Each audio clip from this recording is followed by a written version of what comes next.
everybody, to GLOBEBUSTERS. We accept the reality of the world with which we're presented. It's as simple as that.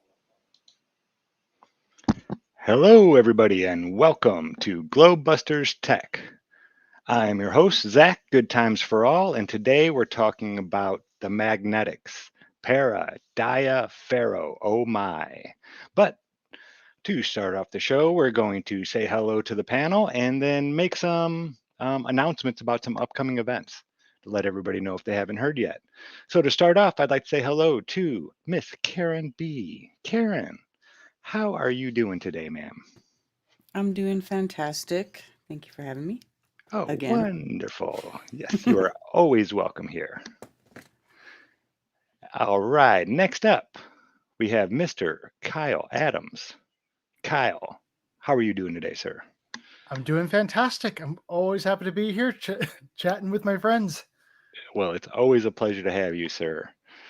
Yeah, I think you're really gonna like this this show with the para and the dia. I mean, we all know what Ferro is, but when you see some of the demonstrations we're going to show you, especially when I know you haven't seen them since we just talked about it, I love your, it's not, I'm not calling you childlike, but your childlike wonder. When you see Hey, something new, I love your reactions to it. It's Thank just, you. yes, it just gets me every time, man. So yes, Well, I always a love pleasure. learning about this stuff, and every time my mind gets blown with all these new observations and experiments I've never even heard of, and it's just like, what was that? And yeah, that's a really fun thing about flat Earth is like there's something new behind every corner, and right when you thought you understood the world, here's something else for you. Absolutely. Well, yeah, this is going to be a good one. So I can't wait to hear your reactions to some of these videos we're going to show. So next up, we have Mrs. Cammie Nodell. Cammie, how are you doing today, dear? I'm doing good. I'm hanging in there, trying to get through some of the sound issues we're having. Thank you, everybody. On the intro, we did get the sound going, and I'll make acknowledgement from the people that are emailing back and forth. I am getting the emails and thinking about what you are saying on the intros and the effect they have. But this one, we missed most of it. It's a way for people to, as we start the show, come and join in. Welcome, Rose, and welcome, everybody. I think we've got it all fixed. All right. And last but not least, I'd like to say hello to Skylar. Skylar, how are we doing today, sir? I'm doing fantastic. Really excited to dive into this topic, magnetics. Something so honestly, for a long time, it really boggled me how to conceptualize these fields being generated from physical matter back when I was asleep. And as since then, adopting a new understanding of the ether and physics, and how we kind of went down a different philosophical road in science, going back to the basics here with how magnets work, their different attributes, and how they affect different things. I'm excited to get into it. Awesome. Well, let's start. Well, before we dive into the magnetics, if you guys do not know, we have the True Earth Solstice Summit coming up here starting tomorrow. Tickets are on sale. You can go to the temms.live for all the ticket information and past events that have already been done. They'll all be there. It starts at 2 p.m. Pacific. So what is that, 11 o'clock, I believe, Eastern, with some music with Crumb, I'm sure. And then a nice lineup. There's Jaron, of course, Clara, Dr. Barr, Brandon Bigsib, Dr. Narco Longo from the Old World, Florida, Jay Dreamers, David Avocado Wolf again, then the Q&A panel. I'm pretty sure David Weiss will be there for the Q&A panel. Then the next day, starting at 9 a.m. Pacific, so that's like 6 a.m. Eastern, the Foundering. Then we have David Parker and Dawn Lester, Iru Landucci, Austin Thompson from the Melodome. Foundering, lunch and a raffle. Then Justin Harvey will be coming, Caleb and Derek, and Santos Bonacci finishing it off with Austin Whitsitt and some comedy to end the show up. Yeah, this is going to be good. I really enjoy these. I think it's a really neat idea to bring some of our communities that we have, because there's a lot of different truths out there. And I don't know one person that can cover all of them. I mean, we can look into them, but to actually really dig in, it takes more than just one community, really. I mean, there's so many different truths out there that are hidden from us. And this is one of the ways that Jaron and Austin wanted to bring some of these communities together to showcase people that have things that aren't solely about the shape of the earth or the cosmology of this place we live in. And it talks about health. It talks about law. There's been some really, really great presentations done at the ones that they've already had. So Ooh, I would love to learn more about the one time that Flat Earth went to court and it actually won in court that the Earth is flat. Amazing that claim. was And Zen I've heard Garcia. of it. Yeah, I've heard of it, but I've never really studied into that story yet. But man, that would be a great one for Flat Earth history. Absolutely. Yeah, and if you guys have any ideas for Jaron and Austin, other people that you would like to maybe see present, they're always open for ideas. And you can get a hold of them through here. I'm sure there's a how to contact them and all that kind of stuff on the web page. And then that's This starting is tomorrow. also, hold on, yeah, on this one too, I want to point out it's a way to support your favorite flat earthers, even if they're not presenting at this particular conference. So if you wanted to support Karen B, for instance, when you're buying a ticket and seeing what everybody is having to say, put Karen B 50 in it and you'll get 50% off of the ticket. If you wanted to support GLOBEBUSTERS or the GLOBEBUSTERS Tech Show, please put GLOBEBUSTERS 50 in there. Let them know where the audience is coming from and show your support towards us a little bit. We like it. Thank you. Now Absolutely. go ahead. I was saying there's also going to be another big event happening this October. And that will be happening in fabulous Las Vegas. Vegas, baby! That'll be Flattoberfest 2023, Saturday and Sunday, October 21st and 22nd in Las Vegas, Nevada. It will be at Sam's Town Hotel and Gambling Hall. Karen, I know there's bowling, there's all kinds of stuff there to do, but give us a rundown of what you got going on. Yeah, there's a bowling alley there. There's a movie theater. There's lots of places to eat. There is a pool. There's a jacuzzi.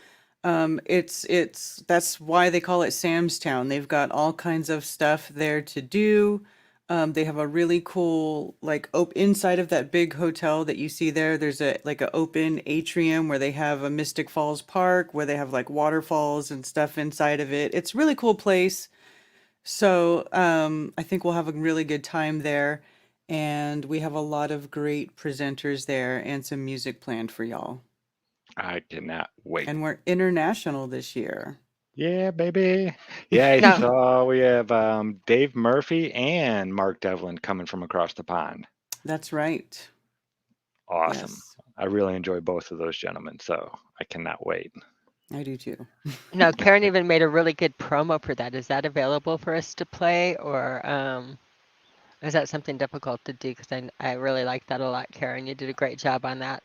Oh, yeah, I still have the same promo. I haven't made a new one yet. It's still the same one, but I'm actually working on all that this week. Do you see it here? I guess no. It's probably not public actually. Do I not have it from the website? Did I not leave it up there? Oh, my bad. That's okay. Something to look forward to for next week. Yeah. Possibly. Sorry. No worries at all. But I yeah, can go get it. 2023. I can't wait, Karen. I'm getting excited. Yeah, I it's am gonna be pumped. fun. I have some new people to announce, a new speaker I have not announced yet, so it's getting exciting. That's for sure. Nathan says Lowry will be hosting the poolside festivities. Nice. All right.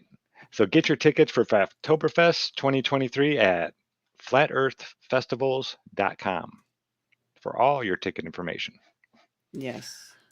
All right, folks. So now we're going to Well, get. they can Oh, get their ticket. Sorry, Zach, I don't mean to interrupt you, but they can get their ticket and you can book your hotel room because there is a group hotel um room rate there, and there's a link from the website. So if you're going to stay in the hotel with everybody else, because I am getting rooms for all the speakers, like the majority of people will be there, all inclusive. It's going to be a blast. oh, that is so much fun when everybody's there at the hotel. Yeah. It's like you get maybe 2-3 hours of sleep usually, Yeah. So for if anybody that. who's been to the Flattoberfest before, it's you had to get the hotel and go to the venue. Wasn't all together. Well, this is like you literally don't even have to drive. So I That is know how you awesome. people, I know you know how you people are. Oh, well, I cannot wait, Karen. I'm so excited. Awesome sauce. Well, alrighty, folks. Now to get down to the gravy. We're going to be talking about para and diamagnetics. Real quick, ferromagnetics. That is when you take iron filings or, a piece of steel, your refrigerator, and you stick a magnet to it and it sticks. It doesn't want to let go. It's there. If you have a nice strong magnet, it's not going to move. That's ferromagnetic. That's what we've all been taught about. The like ends repulse each other and the opposite ends attract and they stick together. And if you get real strong ones, they're real hard to get apart. We've all been shown these things. We've all seen these things. But what they don't tell us, or at least I wasn't taught in school, was that every material here, wood, plastic, even water, will respond to a magnetic field if it's strong enough. So everything on this plane is affected by a magnetic field. Now, it may not be affected to where we can see it with our limited senses but it's there. When we get a strong enough field, we can the make it apparent that it's actually happening. That is what I was going to correct on you. You were saying everything, if the field is strong enough, I will say you're right on this. Everything absolutely is affected by, we measure what the permeability is on everything and how it is affected by the field. And a weak field or a strong field, sometimes it takes a stronger field for us to observe the action with our eyes and to see a physical manifestation, but that doesn't mean that there's not an action going on that can be detected again when you drill down. Yeah. So ferromagnetism ends up, that's the term that I started to really become familiar with when it came to understanding kind of the whole concept of the globe earth core. People are like, oh, it's too hot. There's no way, because magnetism normally pertains to metal, and metal, or iron particularly, loses all of its magnetic properties, or not all, but a lot of the magnetic properties the moment it gets to a certain temperature. And so they always say, oh, well, this is because when it's in a solid state, all of the particles are in line with each other. And then once it gets too hot, all those particles lose that linear, I don't know how to say. Cohesion. Cohesion, It loses the direct line and starts kind of getting all confused. And because it's all confused, now it's no longer magnetic. And so that's when I really came to understand the whole concept of ferromagnetism. And they're like, oh yeah, that's why, there was a big debate topic a little while ago about the globe and the core's magnetic properties. And so Oh, it gets more fun than that, even Kyle, when you really jump down the rabbit hole. And we're not going to go that deep tonight, maybe another night. But when you actually, temperature is such a good, again, it's so coefficient in how everything works. Your ferrite, if you get too cold, you're going to get it to another state, and you're going to call it's an ferromagnetic, and so that's another type of magnetism is anti-ferromagnetic. Anti-ferromagnetic. I've And never what heard of happens this there is when before. you exactly, so when you chill them enough, and you'll see where they chill, like when they're running the things above the tracks and that, and they chill the magnet so cold that they'll actually take on the opposite and repel and lock into it. So you'll see that with the quantum locking. Yeah, it doesn't Oh, wow. just repel it, but it locks it Locks it. into place. Yeah, I've seen It's that before. I didn't know that was Right. called anti-ferromagnetic. That's interesting. Right. So we're actually not going there today. We are going to, for instance, we're looking at magnetism a whole different way. We've always been taught it was that sticky thing that magnets stick together, we pull, our little magnets we played with, we dropped the iron filings, they made the pattern, and we didn't think much about it.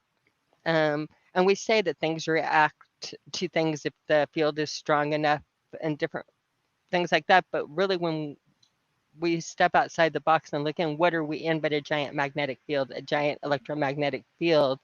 So maybe if we want to understand how we see things and how things work, we should understand a little bit about how things work. In reality, when you get down to it, the ferro is just an aspect. It's just a simple aspect of magnetism. And the other aspects, as far as I'm concerned, when you look at the videos, they couldn't make them more boring. They're about the paired electrons and spins and the directions. And again, they basically confuse and make so boring that people stay away from the beauty of it when it's not all that complicated. Yeah, like so many things. To be clear here, this is different than electrostatics, correct? Yes. Okay, because right, but the electrostatics will play into it later. I mean, everything Yeah. is part of the same system, but this is going to open you up to we're just going to isolate it now and look at some little components.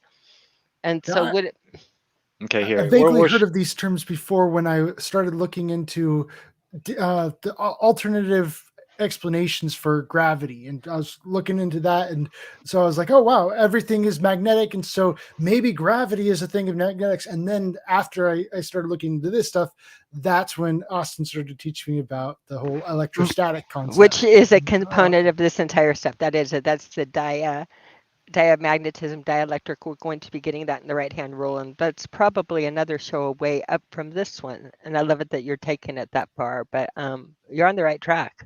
So I'm just kind of putting the building blocks together. So I'm like, okay, and I saw this is something these are the pieces that I was putting together before, and yeah, now I'm starting to see the bigger picture here. So. And we're gonna add more pieces to it. Like for instance, I don't know if everybody knows this, but everything we talk about diamagnetic, paramagnetic, ferromagnetic, anti-ferromagnetic, are your four magnetic, which they'll call forces. These are all.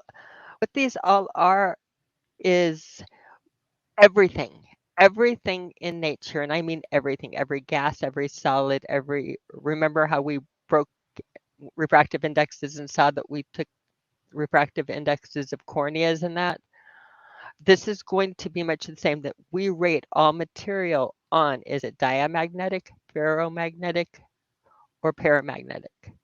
We classify things into it. So we classify all rocks, we classify plants, we classify everything into these classifications. So you think it's one of the three, but actually it's not. That's another way that they'll teach us to look at it entirely wrong. Everything, all substances are diamagnetic. So this is going to have some effect as to how dense an object is, or an object's density. And so when you see those density towers, it's not going to have anything to do with that? Not going to have anything to do with that. Interesting. Okay. Why would you connect it to that, or what? Well, I was just imagining just kind of some things being more magnetic than other things. And so, the things that are going to be more magnetic are going to clump together a lot stronger than maybe not less magnetic. Maybe not clump together as much as it's an alignment. The ones that are magnetic tend to have an alignment where, again, their charges line up in alignment. So it's not a density, but more of an alignment than a density, I would say. Does everybody agree with me on that, or? Okay, well, we're getting way off topic here. Right. Okay, sorry about that. Let's get back to the matter at hand here. So we're going to start with paramagnetism. And these are things, he's going to show you ways where you can test this out on yourself. He just has a little thing here that can rotate quite easily, like a little turntable on a really small axle here. And then he has some different materials. I see graphite, aluminum, bismuth is in there. And he's just going to show you how ways where you can take all kinds of materials and test it for yourself with just a magnet and a little setup like this. Paramagnetism is a similar effect, except that it's much weaker and temporary. Aluminum is a good example of a paramagnet. He is comparing that to ferromagnetism. Which is That's what he's saying, a little bit weaker. Here, I have a few milliliters of liquid oxygen, which sticks to the magnet. I'll explain why later. Gadolinium oxide and cupric sulfate are good examples of paramagnetic substances. Cupric sulfate is a salt that can be picked up by a magnet. Diamagnetic materials are exactly the opposite of paramagnetic. They are always repulsed. They would rather die than be in a magnetic field. That's how I always remember it. I don't know if this was the no, this is the first time I saw this video was today, but I always remember that saying right there. Maybe it was Walter Lewin I heard it from. But diamagnetic means they're dying to get away from it. They don't want to be near it. That's how I remember. And then the para is obviously the opposite. It's a very weak attraction. Diamagnetic is a weak repulsion. Para is a very weak attraction. An important example of a diamagnetic material is graphite. This specially made pyrolytic graphite is repelled by a magnetic field. Don't be confused. This is not static electricity or eddy currents. Graphite is repelled by a magnet, always, both by the north and south end. Pyrolytic graphite is a grown crystal of flat carbon layers which maximizes the diamagnetic effect. Wow. Of course, the best Okay, and then he's going to go into super freezing stuff where we're not going to go that far today. But that just shows you a little bit of a couple ways you can test that stuff. Just taking a magnet to things and getting them real close. It helps if you have a, what would you say would be better, Cami? A neodymium or a ceramic magnet to do this? You're muted if you're speaking. How's that now? Yep. If you are at room temperature in, again, doing it that type of thing, your neodymium is going to be fine if you're just working with a magnet, and that because it's going to give you a very strong field and you're going to feel and see the results of it. Okay. I thought that part about the magnetic oxygen was really interesting. Yeah. Yeah, absolutely. I think we'll do this one another time. I mean, this just shows that this is my gyro compass, or gyroscope, I mean. And the flywheel is brass, and that's diamagnetic. That'll repulse away a little bit, but this is the aluminum here. It's a galvanized aluminum casing, and that will actually attract the magnet a little bit. I'll show you here in a second. Let's see, come on.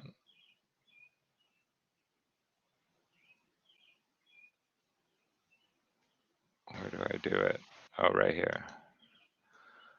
If you take one of the poles and put it on it,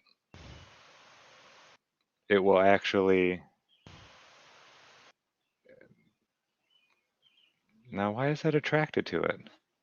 Oh, it might be the ball bearing in there. A steel ball bearing in there. I bet that's what it's attracting.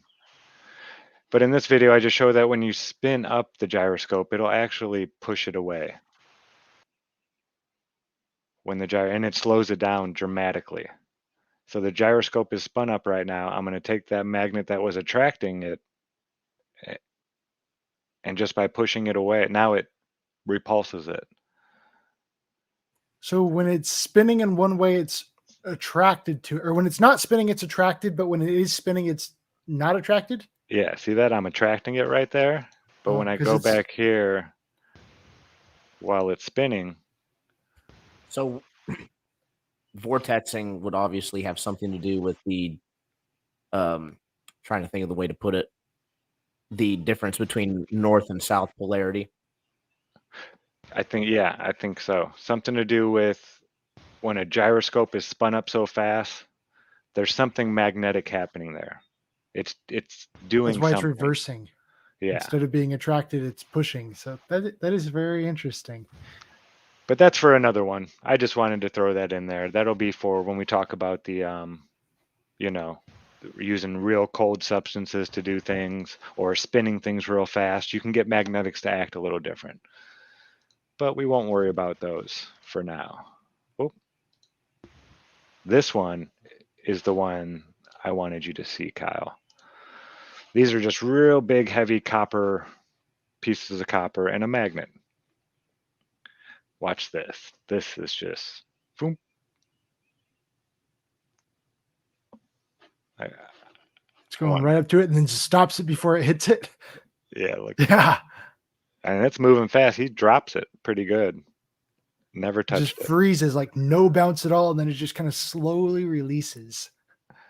And this has to do with eddy currents being created. Go ahead, Skylar. Sorry. Man, that the first thing that came to mind was some of these rocket videos that we see. How they kind of seem like they hit something and slow The down. go fast rocket, yeah. Yeah. Yeah, it is like that. That is fascinating. I mean, I know I'm going into speculation station, but trying to work out our own model, we have things that can be quantum locked up in the sky. We have the measurable electric current going from the Earth upwards. And then we have this effect right here, and we have the footage of these rockets. And then we also have the seeming polarization of light and different things like that happening in the sky.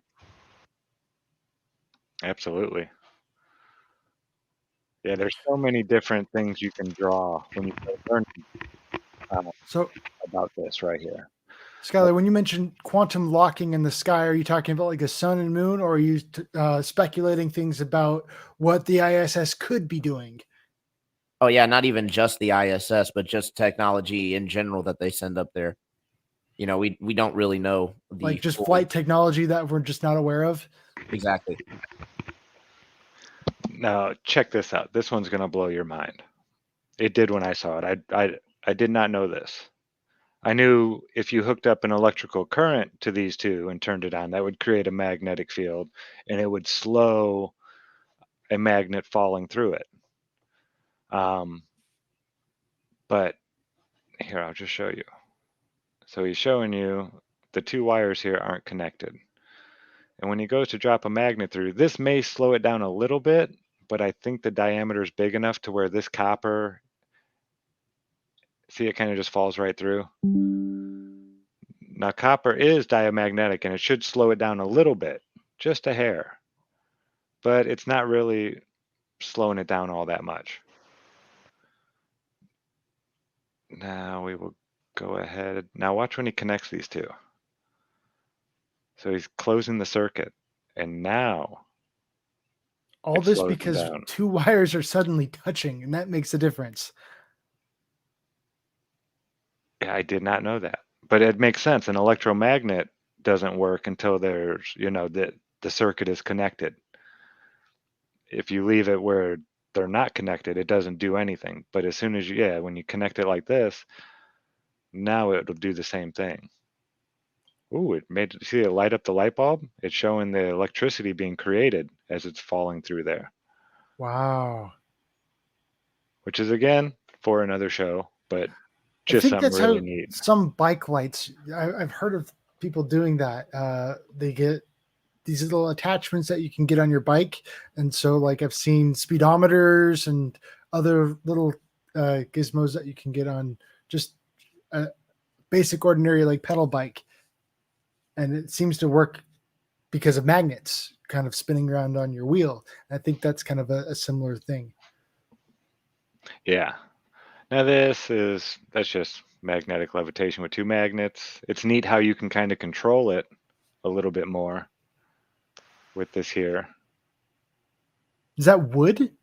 No, that's those copper plates, I believe. So it's going all the way through the copper plates. That's fascinating. Yeah. I wouldn't have guessed that. Well, depending on what substance you have, can't you extend the magnetic field? Is that like a neodymium magnet that he's holding, the little tiny thing? Yeah.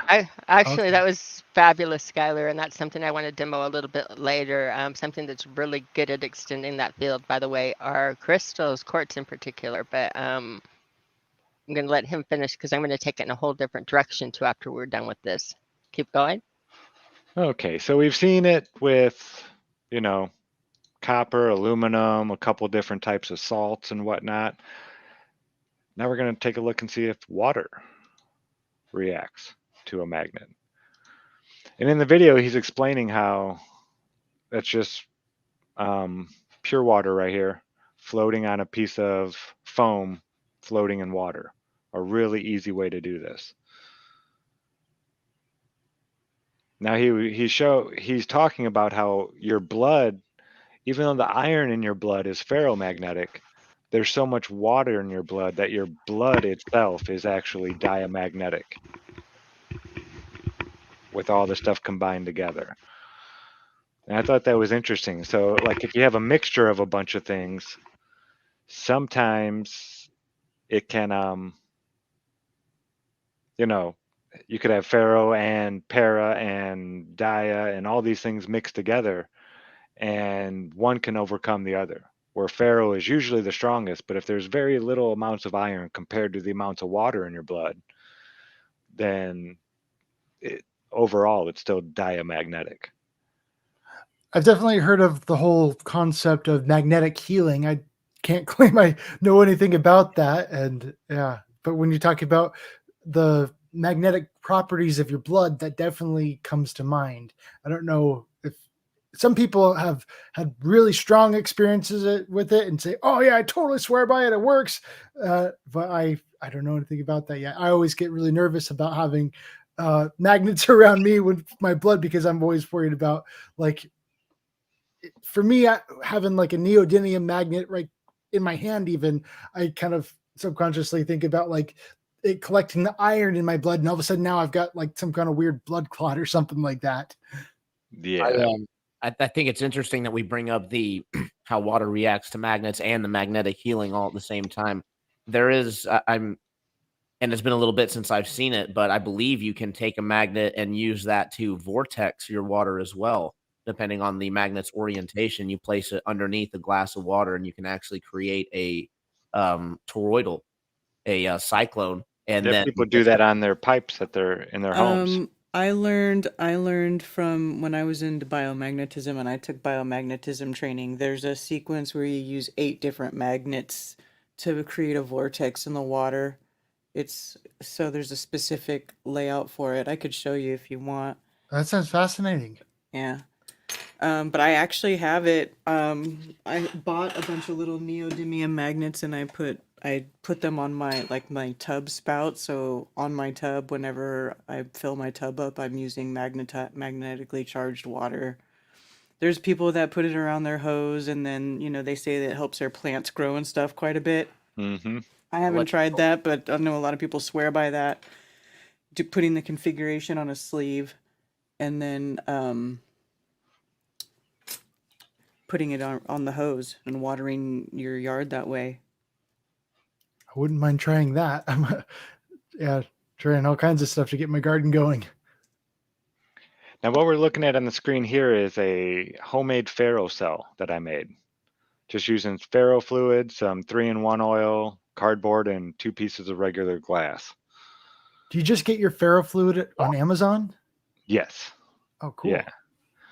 And in this video, I just wanted to show that even if you surround it with something like a copper pipe, a magnet, it really doesn't affect the magnetic field. If you see the magnetic field, the way it looks here, it's not going to shield it.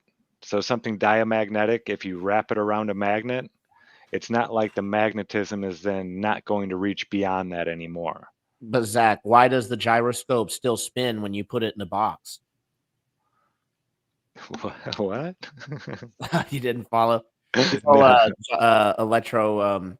the ring laser gyroscope, when you're doing the test with it and it's still picking up the drift, Oh, and yeah. it picks it up through buildings, through boxes, Through and everything. Yeah. Globers will try to say that, well, this is proof of the rotation. But in actuality, if we're dealing with something that permeates through substances like we're obviously seeing here with magnetism, then that would explain that. Yeah. Hey Zach, I put that little JPEG in the Skype group that shows how to configure the magnets to charge your water. So if you want to show that to people, and then they can take a screenshot, Yeah. and you guys can try it at home. Try So it, man. there's- Get some magnets and set it up. You just have to make sure what I do is I have a little reader, a pole reader, like it's like a little stick that has a red, north and south, red and black on it. And you just hold it up to the magnet, and it'll tell you what pole what side of the magnet is what, so you can mark it. You know what I'm saying? So you can set it up. So you have positive, positive, negative, negative, then negative, positive, and then positive, positive, positive. So it's like push, pull, twist, push. And then the arrows show the direction you want the water to flow. That's awesome. Yeah. Yeah, I've So seen these pads like this before. These are like the magnetic healing pads right here. yeah, those are the biomagnets. I have some magnets that look like that have the red and black wrapping on it They're in my class. expensive. Yeah, that's like nice thick leather. Actually, Yeah, dude, it Carrie wasn't cheap. Musgrave gave me a couple of these as a Yeah, gift. I had to buy a set when I did my class. They weren't cheap. Yeah, they're not cheap. at Amazon all. again? Well, I got it from the biomag people. I don't, I Oh, mean, I actually haven't looked for biomagnets on Amazon, but the biomagnets are just wrapped in leather so that they're soft because you're putting them on the body. And then they're also marked red and black so you know what side's positive and which side's negative. Yeah, I thought this one was cool. It seems that the bigger piece of copper and bigger magnets, the less close it has to be. Did you see how far away this one was from the edges back here while he's spinning it through? Usually, like to drop a magnet through a copper pipe, you want the magnet and the pipe to be really close to the same size for it to really grab it, or you need a really strong magnet. Or he's doing some really amazing stuff with these. But yeah, that's Yeah. just a copper pipe, diamagnetic. Look at that. How It's a trip when he slow. drops it through there and he can catch it with the same hand. Yeah. Oh, he starts doing Magnets some are really cool. neat stuff with this. He actually lifts it off the table using the diamagnetic field. That's wild. just falling in slow motion there. Now watch this. Whoop. That blew my mind when I saw it, because that's not a light magnet right there at all. That's crazy. That is a heavy magnet. No, And if watch that's a that. neodymium magnet, Whoop. that's a very strong magnet. Yeah, he just That's a you could pulls hurt it. yourself magnet. Oh yeah, for sure. You could snip your finger off probably. You stick that in the wrong spot. Look at that. That just blew my mind when I saw that.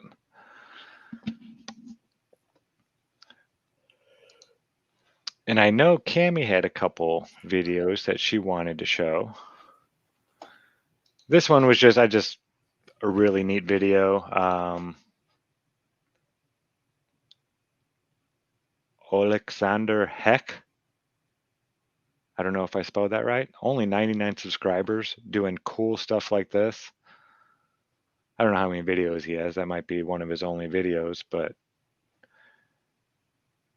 yeah, anybody who's playing with magnets like that, he's got a few videos. I wonder what would happen if you spun the copper tube as well.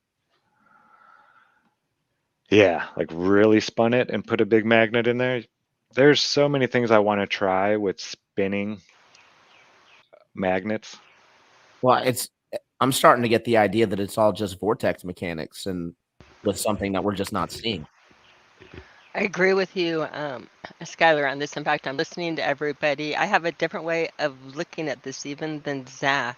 And again, this is a learning experience. Do you care if I share my screen a minute, Zach? Absolutely not. Okay, I'm going to hit share on this and tell me when you got me up. You are up. Okay, we just typed into Google, is everything diamagnetic? Because we're talking about, I know that when you brought the video giving the difference, diamagnetic is dying to get away from ampere as this.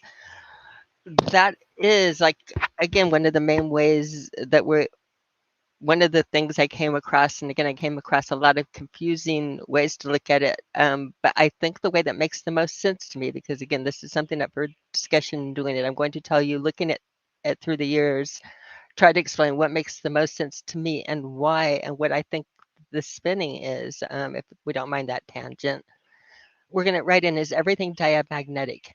Indeed, all substances are diamagnetic. The strong external magnetic field speeds up or slows down the electrons, and we're going to blah, blah, blah, blah, blah, right?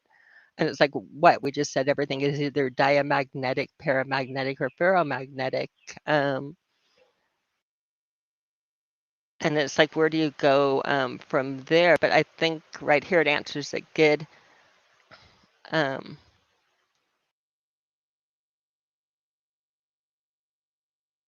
It's, in other words, everything is diamagnetic.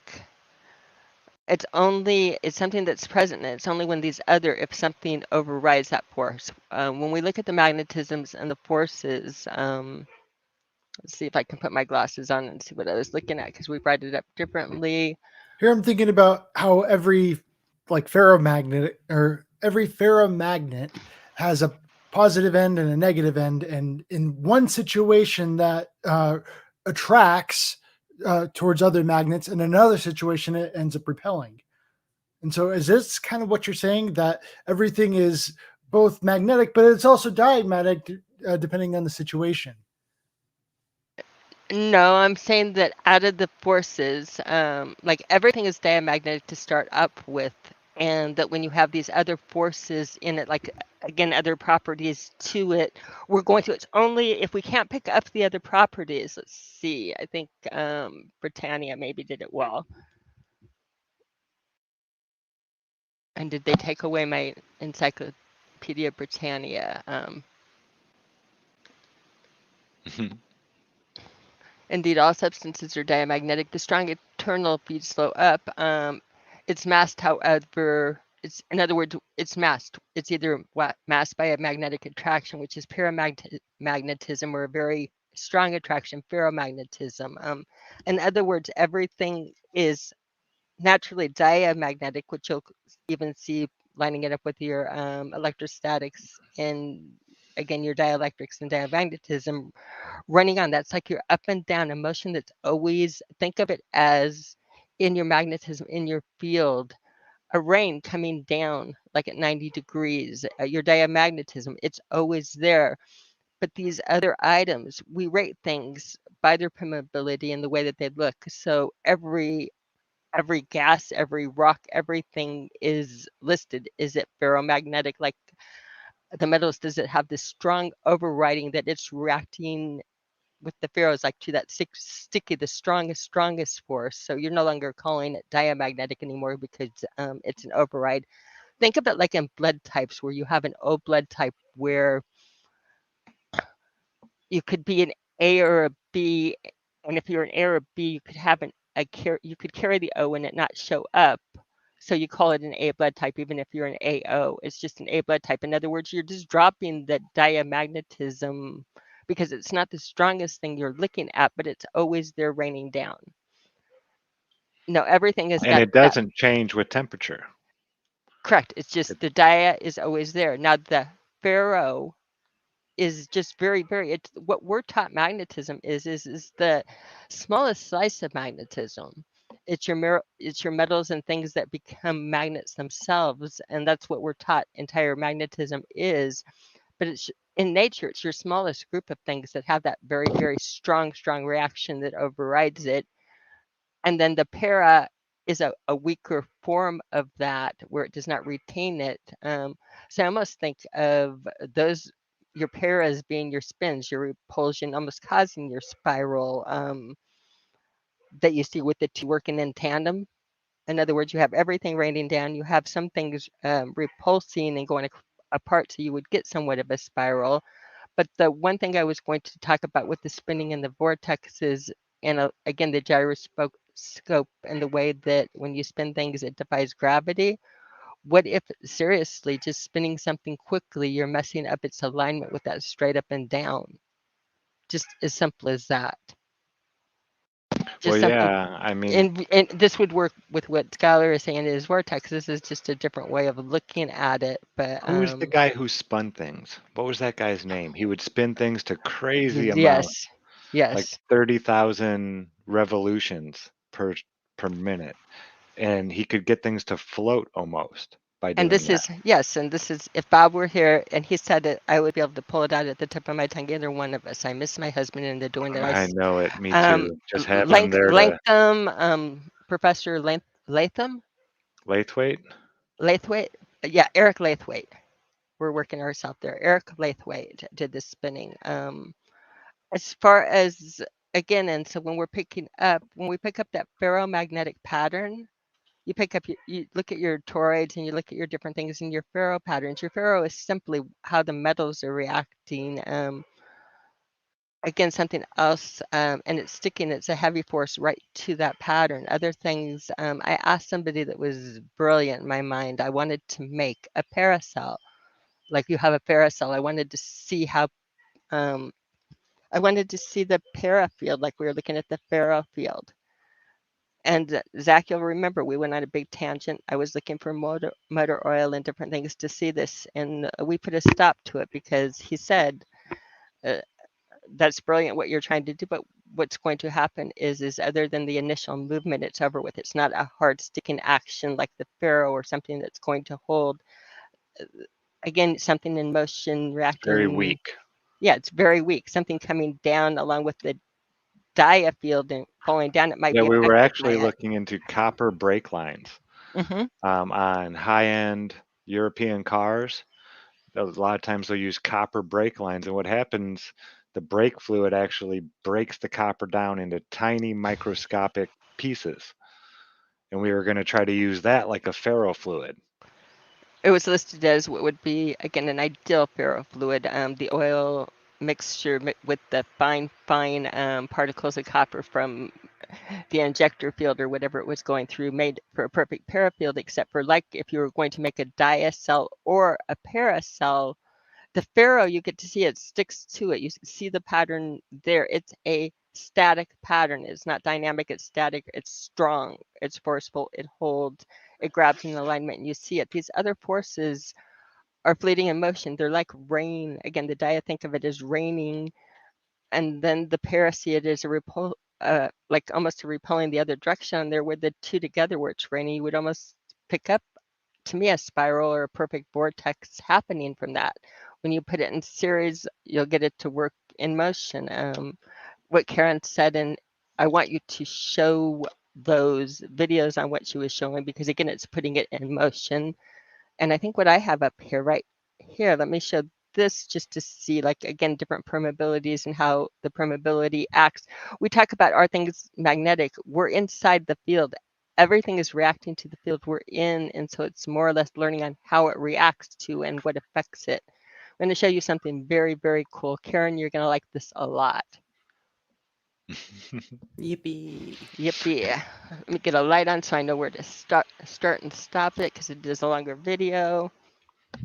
We're going to, tell me if you've got the sound on this.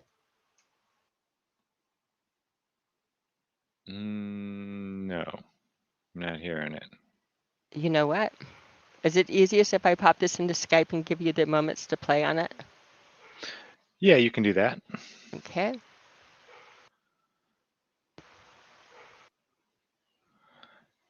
So, do you want to boot me out really quick? Can you boot me from sharing? Yeah. Okay.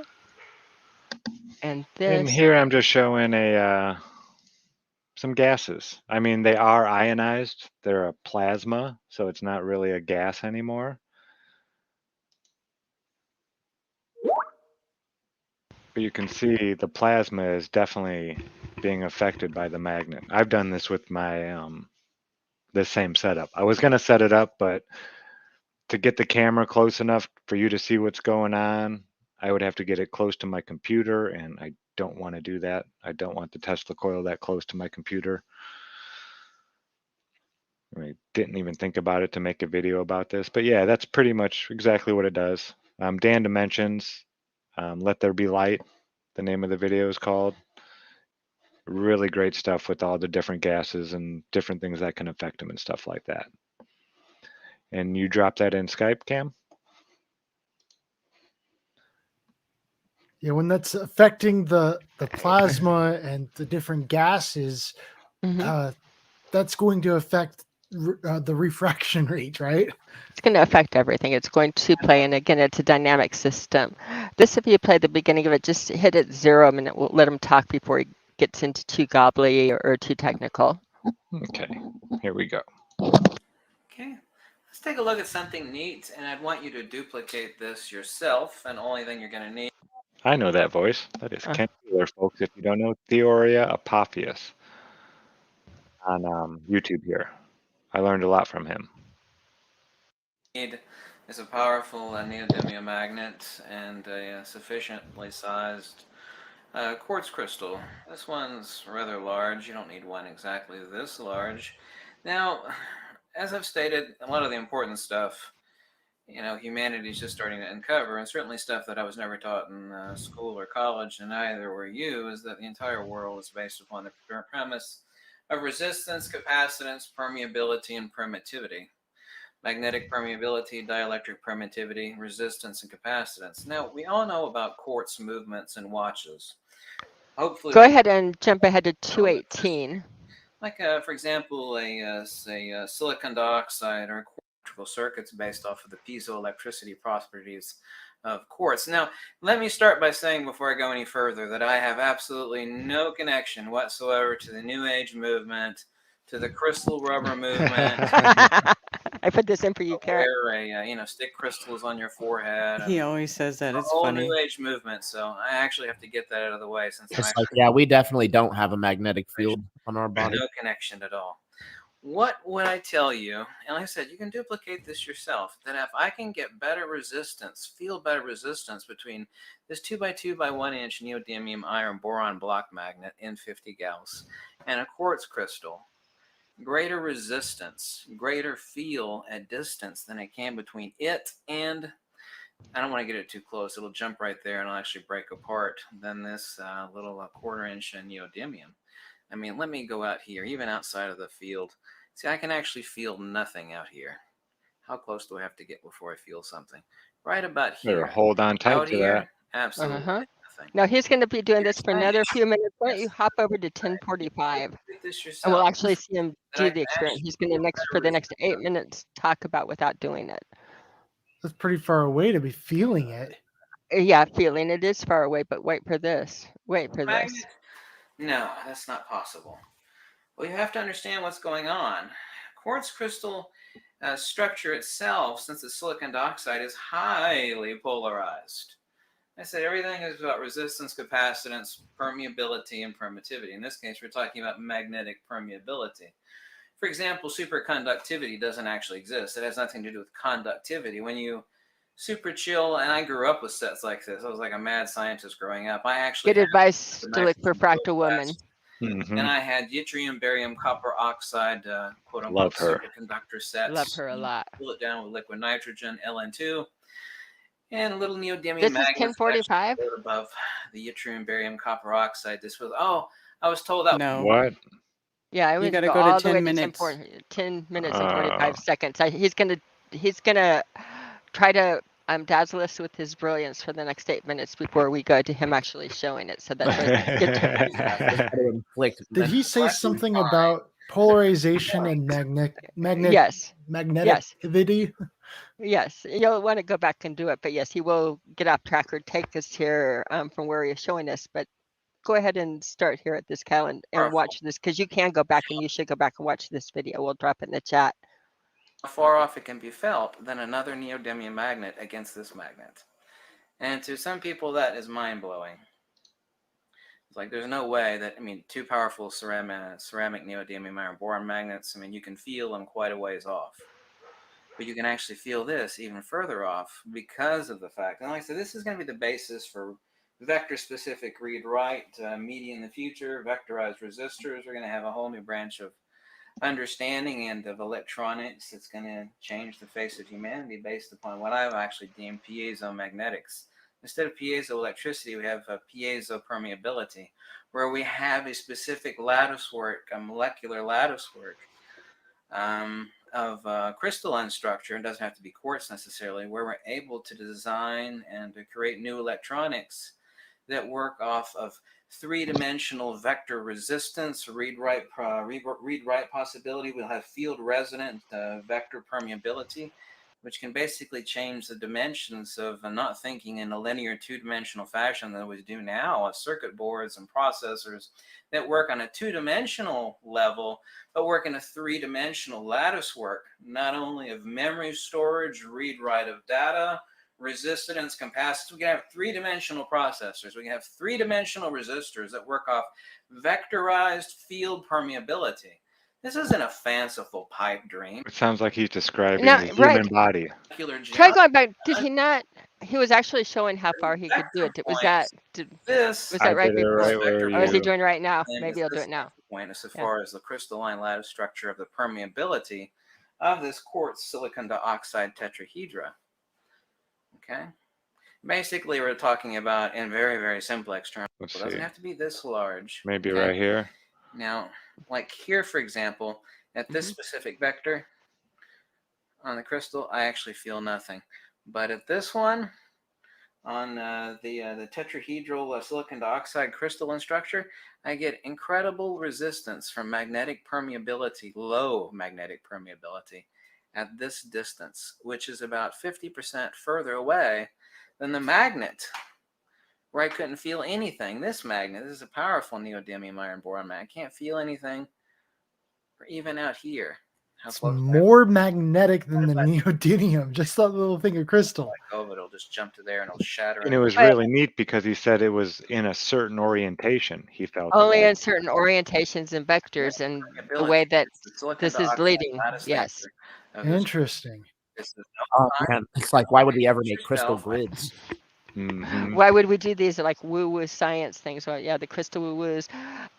If people haven't heard me on it before, there has been, I think there is a very specific movement, and there has been in science to like make crystals about woo-woo, make them about new age, make them about, to disconnect them from science and people looking at them for anything but woo-woo, crazy people. They're trying to incense, turn and it into a hippies. magical thing. It's like, Right.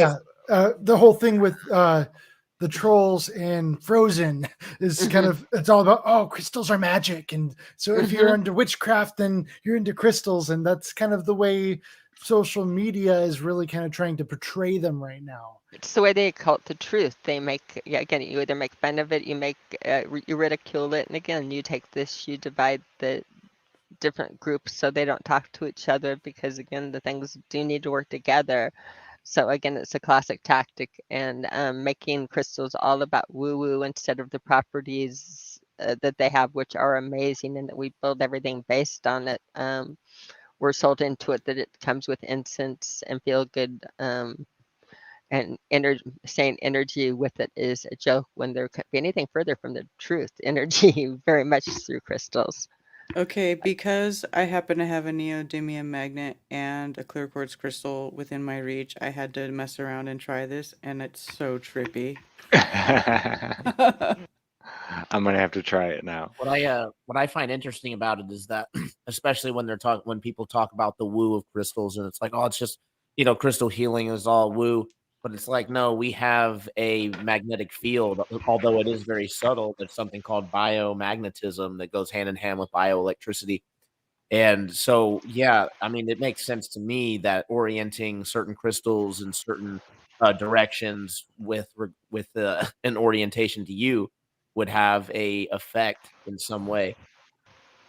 I kind of worry about kind of messing up things. And so my body's oriented a certain way right now. And if I start like playing around with it, trying to experiment with things, am I going to mess up my system? Kind of like drugs. Well, I actually took a crystal healing course too. So, you can't really hurt yourself with crystals. You can't really hurt yourself with the magnets either. But if you do it in a certain way, it's definitely going to be more beneficial. But that matters more with the magnetism because of the positive and negative, the poles.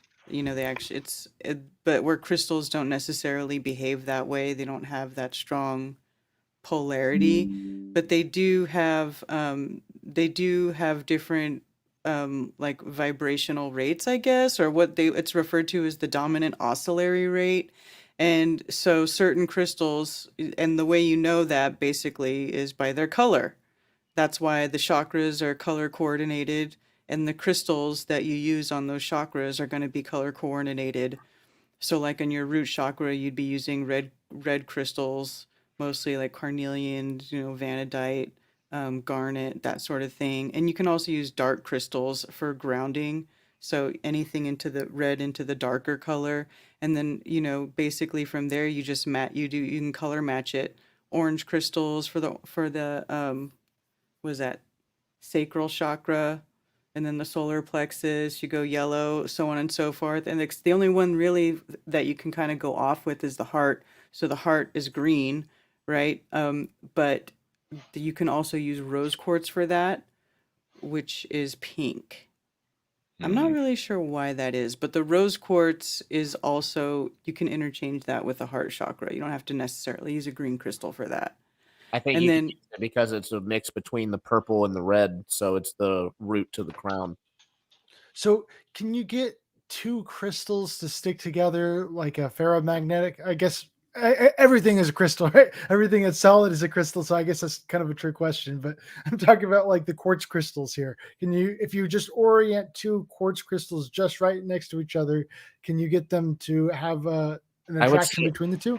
I would say no, no. Not a ferromagnetic one, because neither one no, of them, unless they're iron, no, not right. ferromagnetic. It's not But going to have yeah, a ferromagnetic attraction, I'm just no. wondering why it's working with the neodymium where you're So feeling something, but you're not because feeling it with another because quartz you have crystal. a ferro, and again, they're working in tandem with each other. It's an interaction. So again, you change out the components, you're going to have to stop and look at it afresh.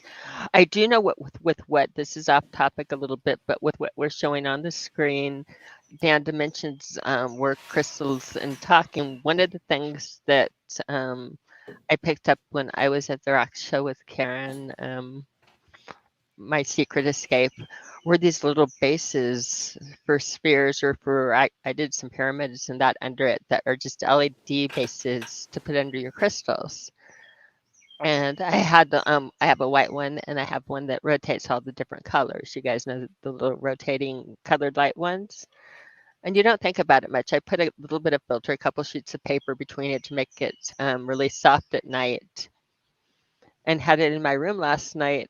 And again, took notice things that we've noticed before, but I'm noticing again with Dan dimension and that, and coming forward is oh, that's so fabulous. I had This is that video to ice, pull up. right? It's ice, and I had that same video to pull up. Let me finish with this thought. Just as it was turning colors, that when you had the red light, the red which looked the brightest in the ball, my whole bedroom was pitch black.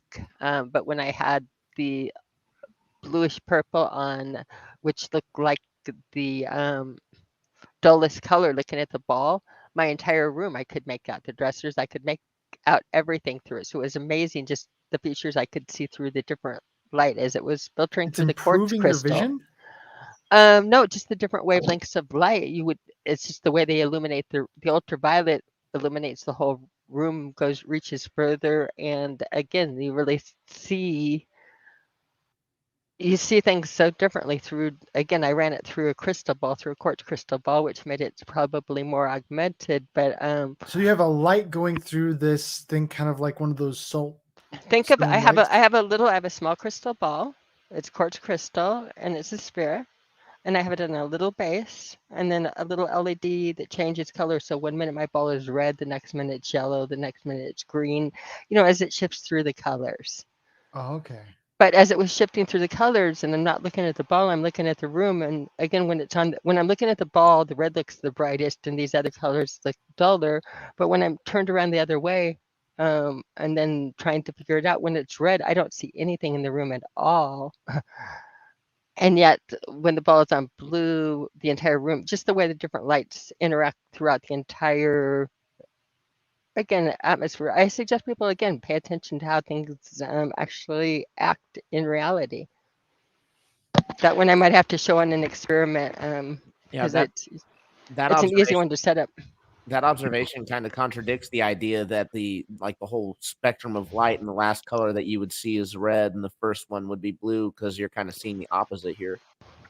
I'm saying when the blue is on, you can make out the whole room. In reality, with the same amount of force going into it, pitch black at night with the thunderstorm going where there's no ambient lighting anywhere, you can see everything in the. And again, I had it dimmed I had 3 pieces of white paper between it, so I was dimming the LED going up into the crystal ball. At ultraviolet, when it had the bluish purple on there, I could make out everything in the room looking the other direction, every dresser, every what was on the dresser. And when the red light was on, I could see nothing. Yeah, the red you should have been able to see more because it has a longer frequency, supposedly. Well, not in reality. We'll do that one. We'll do that one for you. I had the same video pulled up to show Zach. I'll let you do it. This is one of my favorites. It's a freezing a magnet in water in the field, the egg-shaped field that gathers in the field lines that gather on this, the different. Just gorgeous. Did you see gorgeous. this one right back here? Right. Yeah, this one really got me. Look at all of this up here. And you can see it's all, the egg doesn't stop there. It like keeps going the way it froze. So that's cool. An egg magnet. No, it's just the way what the field forms. Yeah, the water froze that way. It's just a magnet that he froze in water, and But the shape of the magnet is like egg shaped. No. No. No. Here. No. They're No, you like can this. see it. It's You just can see a right there. It's just like it's just like a hockey puck. yeah, hockey puck cylinder type magnet. And yet it's forming like this egg-shaped field around it. Yeah. Yes. Yeah. That is because the fascinating. egg follows the golden ratio and the magnetic field follows the golden ratio. Mhm. Right? The egg part, I'll like never look at where you eggs the go from same the way skinny again. part, where you go from the skinny part to the wide part, that is the 1 to the 1.618, you know. Yeah. Like that's where it divides in the golden ratio. Golden eggs. I think we'll come Now- to find out that everything is going to, a lot of stuff is going to break down into that ratio because it all falls back to the ratio of magnets. Mm-hmm. Wow. Yeah. I'll never look at eggs the same way again. Just kind of, there's a reason. I thought it just had to do with mechanics of kind of egg development, but now all of a sudden there's magnetic properties to eggs I want to experiment with now. Well, yeah, there's so many different types of animals, you know, that lay eggs like that. There's reptiles that do it, there's the birds that do it, but they're all really similar shaped. Mm-hmm. Oh, the You pi don't- ratio, yes. It's very rare that you see a perfectly spherical egg. I want to like hold a big neodymium magnet up to an egg, see what happens. This is an amazing thing too, just on how much longer it took the water in that egg shape to freeze than the rest of the water in the glass. Another additional 4.5 hours, I believe, on that one experiment he was showing. And it wasn't just because it was colder on the edges. Again, if you follow the experiment, I almost think he did this with distilled water and with the mineral water, I believe, or that. I almost think on this you're seeing like I think this is more of a representation why it's chilling. Almost have seen those lines of like the para and the dia. I'm talking about these actions taking place in there that you're seeing. Your field around it. So again, these are not little metal filings in the water. This is water, distilled water, and again, another one was distilled, and the other was maybe just tap water. Going back, it's been a while since I've seen the whole video, but I do remember again how much longer it took in that field for it to freeze. And look at your perfect vortexes in the city gets. Look at this. It could be true. It's like a frozen tornado. It could be true that the water in the egg towards the magnet took longer to freeze because it's it would be literally partially in motion due to the magnetic field, the toroid. your vortex going on, and again, it seems like those ions are doing it. I think that's a good, that would be my observation too. Again, this is a learning matter, and seeing the different pieces and how everybody puts it together differently. I know it's beautiful. I know there's a lot more to it. I know that they try to occult it from us in the darndest ways, and the math to it. Again, you can just bore yourself silly with it all. I There's a know. lot to just ice itself that I just don't understand. Like, why is some ice transparent and other ice not? And so, what part of the ice is making it transparent here versus non-transparent in these pictures that you're showing me?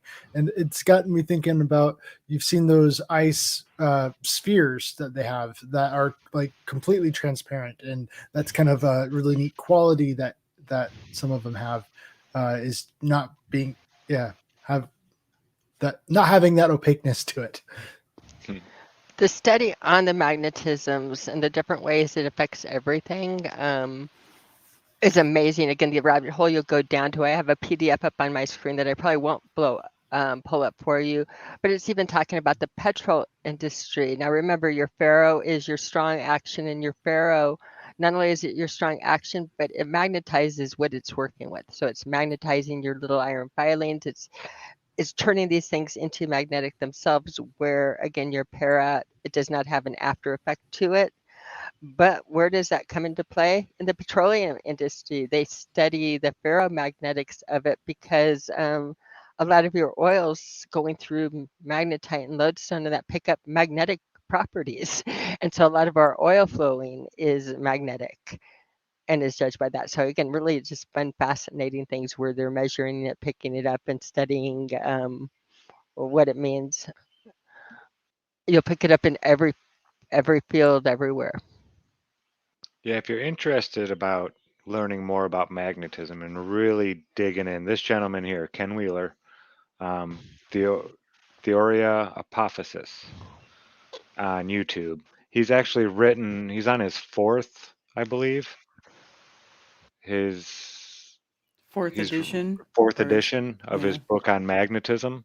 It's a really big, really thick, beautiful pictures. I know Bob color copied and laminated the whole thing. He did. Yes, we Yeah. did. We have a laminated. Yeah, we have a really fancy, Nice. Yeah. I was trying to find it. I know he posted not that long I ago have the about it. PDF of it.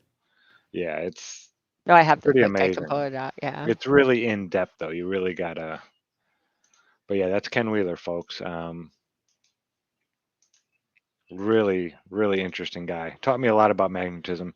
He was one of those channels though that I don't like being talked to like I'm an idiot. And Ken, it's not like he's talking directly to me, so it was definitely on me. But it's just the way that he talks sometimes, he made me feel stupid. So I would unsubscribe and then I'd see a video by him and I'd go back and subscribe. And I did it like 3 different times. And then by like 2016, I was like, okay, I'm subscribed again. My favorite quote from Ken Wheeler was, "If you can't explain something clearly to a 4-year-old, then you don't understand it." Yep. And I'm sitting here Fully agree. crunching. I'm crunching what he's telling me, and I'm like, dude, what 4-year-old can understand what you're saying? Ken, yeah, he's awesome. But yeah, he wrote a book on magnetism that it's just amazing. It really is. So I think that's going to do it for para, Farah, and Dia. Oh my, magnetism. With that video, you should. It's a really big topic because it just it starts to really get into like everything you can think of. You're talking about like the way electricity works, the way light works, and we were just talking a whole lot about the way light works in the last several videos and GLOBEBUSTERS tech, right? And so we're talking about refraction and diffraction, and we're talking about how light is an electromagnetic is electromagnetism. And so yeah, it's all related, and so this is all a really essential puzzle piece to really understand how our world works.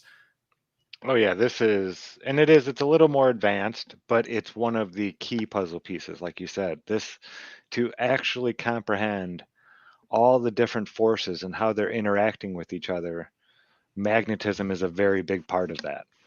It may be on And a very small scale, but it's there nonetheless. and yet in school it's one of the things that you are taught about the very least. Yes.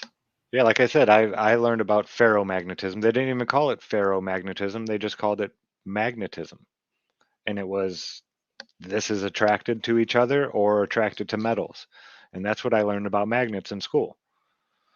I had no idea that, everything on Earth is somewhat repulsed by a magnet. Everything at a small level. Everything is diamagnetic. It's dying to get away from the magnet. That's how I remember it. It Yeah, or paramagnetic. That things are magnetic, they are attracted to a magnet, but very, very weakly. So weakly that you couldn't see it unless you have a really strong magnet. So Never we got heard of that. light, we got radio waves, we got electricity, we've got just navigation, okay, like the Earth's magnetic field navigation. So this really just touches on like every single like flat Earth topic we could think of, and yeah, it's going to fit in there somewhere. Yeah, well, that's why we wanted to do these episodes of GlobeBusters Tech, was to really dive deep into this type of topics. The way the sun and moon work, how, what's causing them to stay up there, and we kind of addressed how one concept is the whole quantum locking, right, which is all about some extreme temperatures, and there's a lot we don't know about it, and that's the fun part about it, is we're exploring the world, exploring the unknown. It's definitely not what they tell you in the Truman Show, where it's all been explored already. This is uncharted territory. Well, yeah, that's the funnest part about this puzzle is we don't have all the pieces, or we have pieces, but they may not even go to this puzzle because we can't go up there and physically touch these things above our heads. We There's a don't lot of know pieces that what, we don't know what to do where. with yet. It was like, Yes, I want to do something exactly. really cool with this, but I don't know what to do with it yet. In my opinion, Exactly. it's a lot of it is just to increase the illusion of separation, that all these things are different and need to be treated as such. But when you actually break it down and get down to it, everything actually is the same. Like everything is electric and magnetic, and there is this invisible force, it seems, that's literally um, spinning through and within everything. And I imagine that when we really figure out how that all, what to do with that, that there's a lot of power in that. A lot of power in it. And again, this one we want to kind of delve at it. The one thing they really can't hide from us, they do tell us that we're like on a spinning ball that's a dipole that has a field that doesn't have properties of a dipole, but that's because it's spinning and caused by all of this different stuff, and it's a mess. We know none of that is true, but we do know that we are measuring a magnetic field. We know we can go out and measure it. I can go out and measure it. You can, electric field. And again, these properties are not woo-woo, but things that can exist. And if anything, I think that they try to complicate it,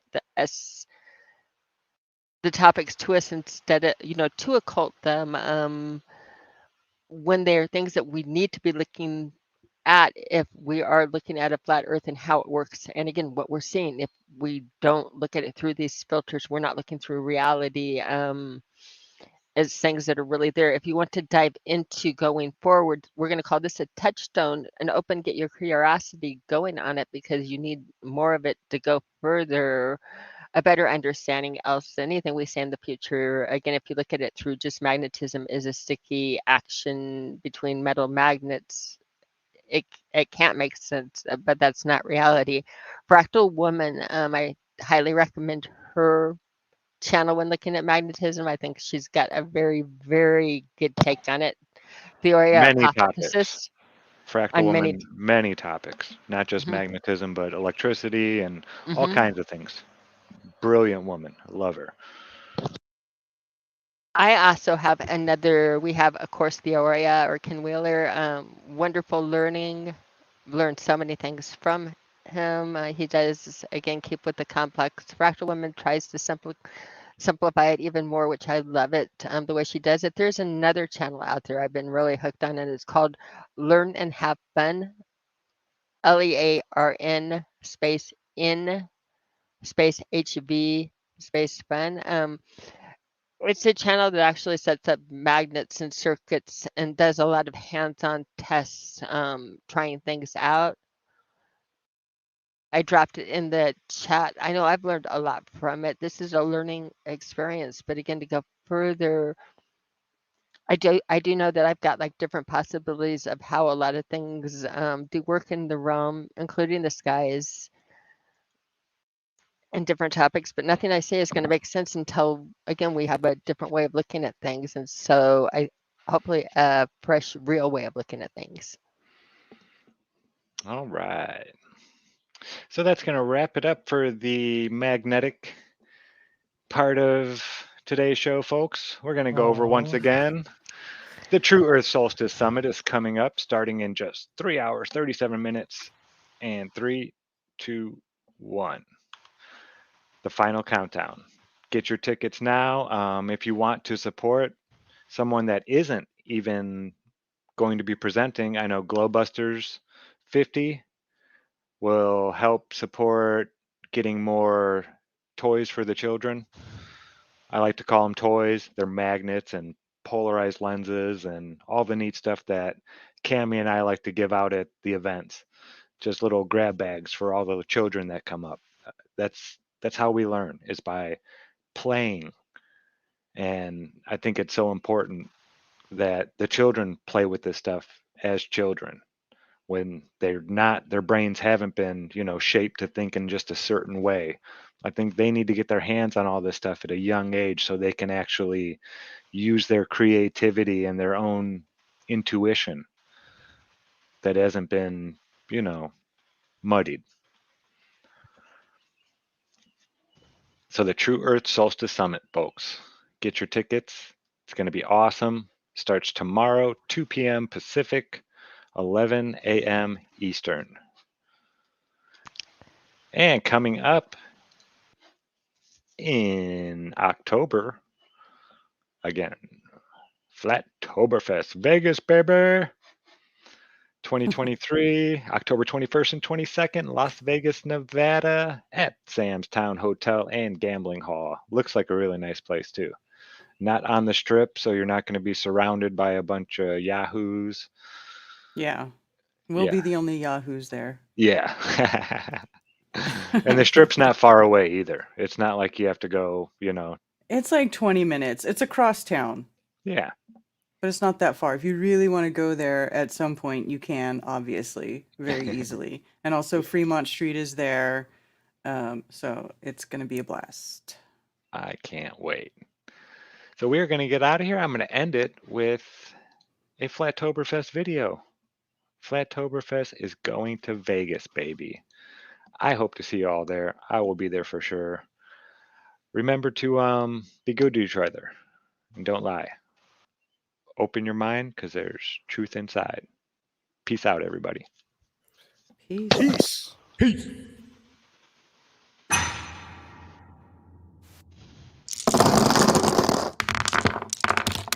Gotta get you the fuck out of Dodge, man. We're going to Vegas.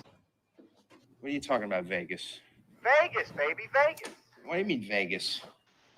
Vegas, Las Vegas. I'm not going to no Vegas. Yeah, I think, you know what, man? We're gonna go to Vegas and... When are we going to Vegas?